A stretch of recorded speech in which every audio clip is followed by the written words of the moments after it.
The U.S. Navy's Gerald R. Ford-class aircraft carriers, intended to replace the aging Nimitz class, are the largest and most expensive warships ever built, costing $13.3 billion each. Although advanced technology and automation reduce crew requirements, these carriers face challenges due to anti-access/area denial, A2/AD, systems deployed by potential adversaries such as China. The high costs imposed by new carriers and potential vulnerabilities to cheaper A2/AD systems raise concerns about their effectiveness in future conflicts. The Gerald R. Ford-class nuclear-powered aircraft carriers emerged because the U.S. Navy believed it needed a replacement for its long-standing Nimitz-class aircraft carriers. There are currently 10 aging nuclear-powered Nimitz-class ships. The Navy is trapped in a strategic path.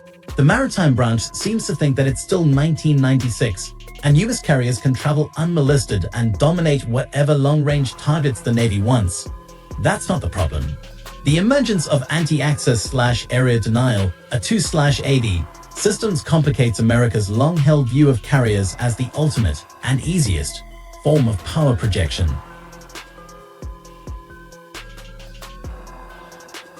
As the Navy seeks to build a new class of carrier, it wants to advance the design and capabilities of carriers over the next half-century. American planners envisioned an aircraft carrier so advanced that no other power, especially a near-peer power like China, could challenge the U.S. Navy's might at sea. Every advanced system imaginable was incorporated into the construction of this ship.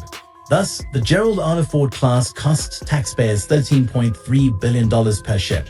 That number is expected to decrease over time. It is the most expensive warship ever built. The Gerald R. Ford class is also the largest battleship ever built. Built by Huntington Ingalls Industries Newport News Shipbuilding, U.S. Gerald R. Ford has two A-1B nuclear reactors and is armed with evolved Sea Sparrow missiles, rolling airframe missiles, and the close-in weapon system. Its air wing consisted of 75 aircraft, and the warships themselves carried a combined crew of 4,539. Crew, air wing, and staff. Interestingly, the new ship is designed to be operated by 700 fewer crew members than the Nimitz-class carriers. Automation is a big deal, and the air wing on this ship is also designed to operate with 400 fewer personnel. The first ship was ordered by the government on 10 September 2008. It was scheduled for delivery 8 years later, but due to the large amount of new technology involved, it could not be deployed on time. The Navy claims that the new carriers provide a 20% higher lethality rate than existing platforms. CVN-21 program designers argued that the warship would provide greater interoperability across other U.S. navies, as well as with friendly navies, thereby improving lethality and cost-sharing in deployments. Advanced technology increases costs, and these systems also complicate the development and deployment of ships. The expensive system is intended to make carriers more deadly in combat and more effective when not operating as advertised at sea. This is one reason why the U.S. Gerald R. Ford, the first battleship of its class, was significantly delayed in its deployment plans.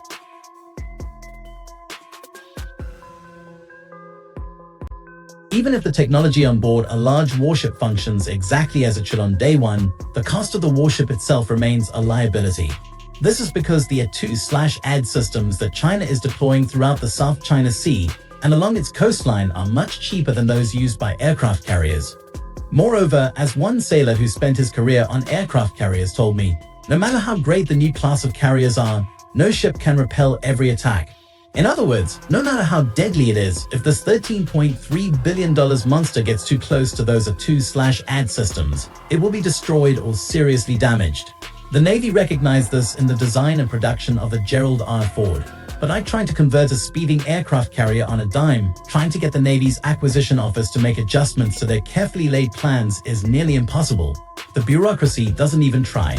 The Navy intends for the Gerald R. Ford class to have a service life of 50 years. So, when the Nimitz class is decommissioned in the next decade, the Navy may have just invested in a giant boondoggle project that is an easy target for Chinese A2/AD systems.